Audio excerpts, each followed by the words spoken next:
Morning, cemeterians. Once again, I gladly greet you, dear friends and fellow Unitarian Universalists. It is good to be with you this morning. I want you to know from participant standpoints how richly important it is to have strong Zoom leadership to make each service interesting, effective, and run smoothly. And you have two such women, especially in Joni Martin and Katie Boskoff. Thank you both, and your always reliable tech team. We as human beings have to make many hard choices about substantial issues in our personal, relational, and societal lives. Today, I'm going to boldly and humbly address one of the perennial moral challenges we Unitarian Universalists face in our lives: reproductive rights, choice at the belly of our UU faith. You may understandably wonder why someone as far beyond childbearing, much less rearing, is focused on this issue. However, the recent laws passed in Texas and affirmed by the Supreme Court have compelled me to speak out, for I believe this issue has great relevance to all lives, whether we are of childbearing years or not. This story could be about your grandmother or your great-grandmother. It was my Victorian grandmother who first made me wrenchingly aware of that women of her time could not always determine whether or not they wanted to have children. I was young, naive, newly married, and birth control was readily at my disposal. Never had I any doubt about the hearty love Grandma bore Grandpa, nor her 4 children. However, we were alone one day, and I was not prepared for the moment she looked at me straight in the eye and vehemently said I could not prevent pregnancy. Her comment came out of the blue. I just stood there, my eyes wide. Never had I heard such fervor in her voice, nor seen such flame in her eye. She was clearly expressing a deep feeling of personal vulnerability and powerlessness.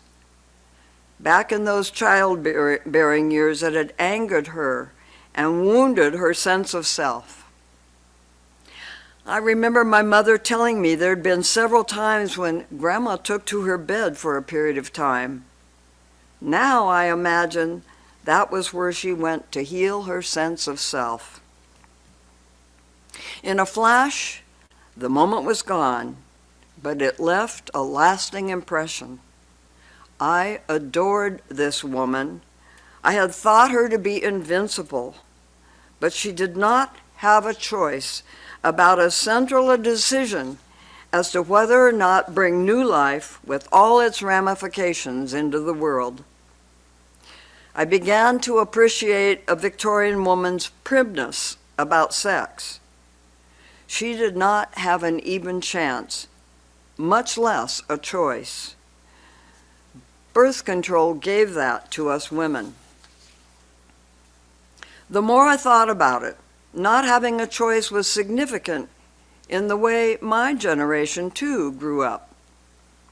For middle-class girls in my town, not many choices were offered in the 50s. If we were fortunate, we went to college, and then got married and raised a family. A young woman had to be especially perceptive and willing to challenge the norm in order to go on to graduate school or take a job, much less have a vision of what she might or wanted to do. All that began to change in the 60s. It was within Unitarian Universalism that true choice began to have meaning for me, that all individuals must be free to choose the course of life they deem possible according to their own knowledge, faith, and experience. I refer here to our fourth principle. Our faith asserts that we have not only the right, but also the responsibility to make choices about how we live our lives. To suggest that one can decide for another is anathema to our deepest ethical understandings. I, and likely you, are keenly aware that unlike President Biden's Catholic bishops, our Unitarian Universalist faith would not seek to restrict us from one of our sacraments. This is why, difficult as it may be, for example, when we engage in the UU sacrament of celebrating our children, parents are asked to pledge that they will support their children's ultimate religious choices. This is with the realization that it may be Unitarian Universalism or otherwise. For some, this is an agonizing choice to both make and keep as a matter of principle. A hallmark of Unitarian Universalism is its fierce guardianship of the right of all individuals to believe as they must, to live as they sincerely deem right, to pursue what in conscience they choose. As a movement, Unitarian Universalism is governed by congregational polity. Each congregation guides itself according to democratic principles. The Unitarian Universalist Association assists, but does not direct, the governance of individual societies. I've heard parents in our church worry over the choices their children make as they become teens and older. I worried at times about choices of my own children. Most of us, however, usually bend over backwards not to dictate our son or daughter's future. How exquisitely difficult it is when one sees a child take a journey almost certainly destined for pain or at least disappointment. But being who we are, we realize that ultimately each of us is in charge of our own life. The freedom to choose responsibly is at the belly of pro-choice concerning the issue of abortion. Along with that, if we are to be consistent, is the freedom to choose irresponsibly. When it comes to a decision not to bring a child into the world, few make it without a great deal of thought and psychic pain. Today, the U.S. birth rate has declined for the 6th straight year. 6 years ago, 32% said having a child was very likely.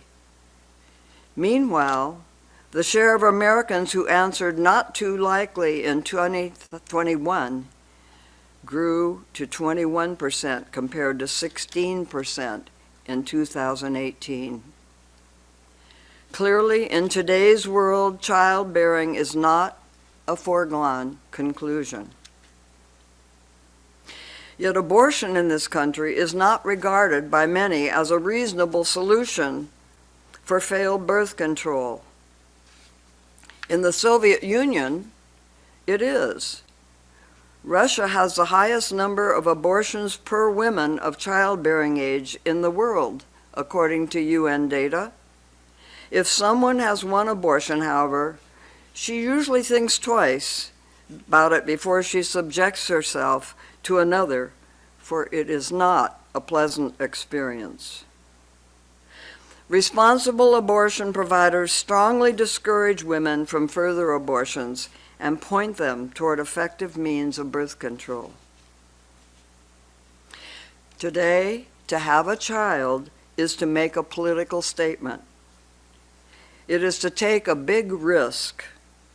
It is to say, I will commit myself to rearing this human being in spite of the extravagant costs, the risk of societal hazards such as drugs, COVID, the health of the planet, violence, child abuse, lack of employment possibilities, and high-quality child care.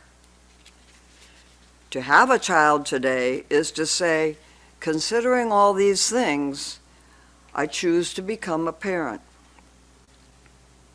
A mere 16 years ago, the time it takes for 1.5 generations of women to become fertile, the Supreme Court decision on Roe versus Wade destatutized abortion, ensuring within certain limitations the right of a woman to make her own moral decision regarding abortion.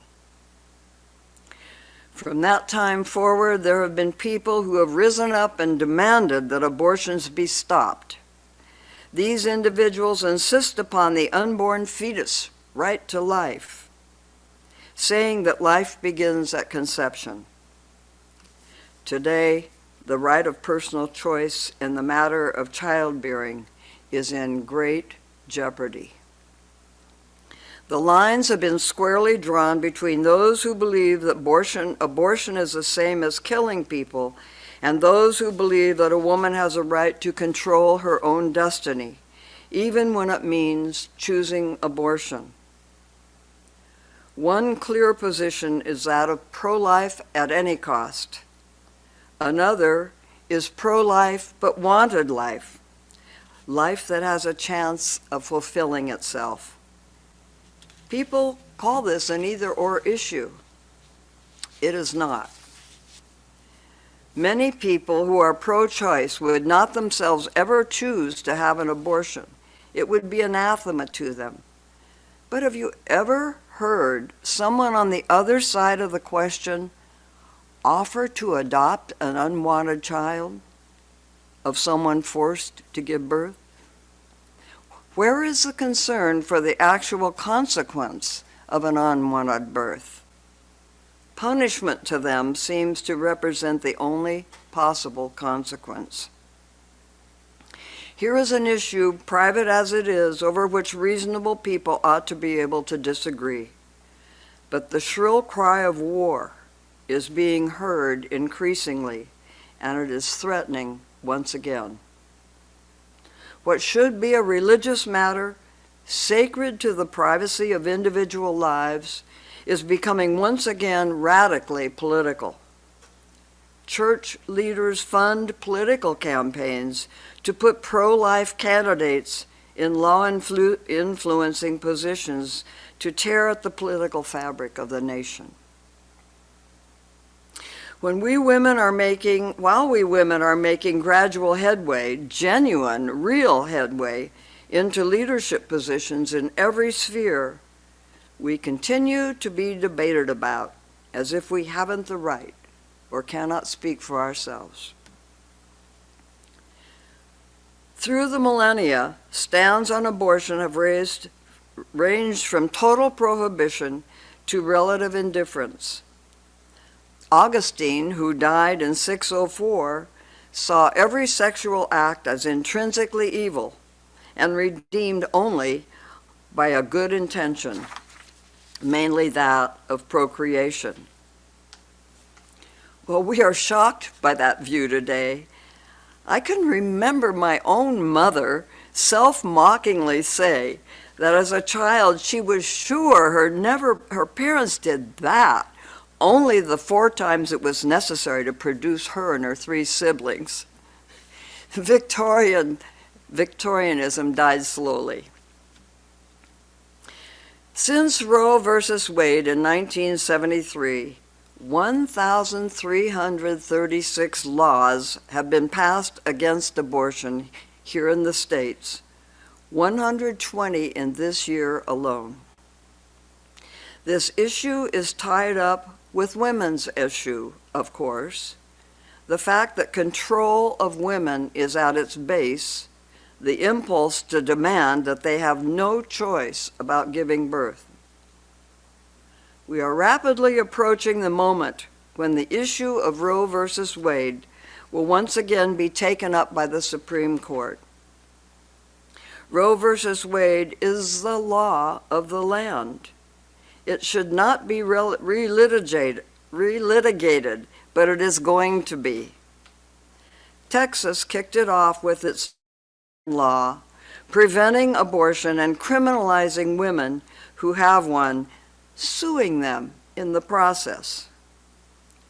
We've been seeing it coming, and many fear the worst.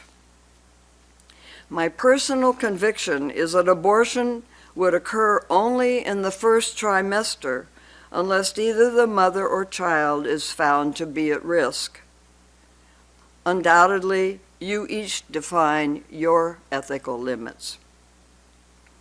Abortion is a profound women's issue. It is heartening, however, to recognize that many men are deeply supportive of women's right to choice. We need you men to be proactive. When a woman is having a meaningful, supportive relationship, it is unlikely that she will make an unprecedented decision about an abortion. If she is alone or in a precarious relationship, she may well feel that she must. If women are again forced against their will to give birth, they will lose their tenuous hold on autonomy. They will be subjected. They will become less valued than a fertilized egg. Victimization kills people's love for sex and for closeness, and it causes untold suffering and resentment. It puts unwanted children in jeopardy. Herbert Marcuse once said, "If you stop contraception, you get abortion. If you stop abortion, you get infanticide. If you stop infanticide, you get child abuse, neglect, and child homicide." Every child has the right to come into this world wanted, attended to, and loved. Right to choice is an issue of humanity, for no segment of humanity may be forced to act against his or her conscience or will without dehumanizing another segment. Every individual who believes in the right and responsibility of personal privacy and choice must actively work to defend that right of others. We live in a pluralistic society. Individual decision must not be constrained by any one group's dogma or value system. By the nature of its affirmations, Unitarian Universalism would hold it to be theologically and ethically responsible when all related human values are taken into account for the individual to make a decision to have an abortion. Indeed, to do so may be the most appropriate, even redemptive choice a person can make.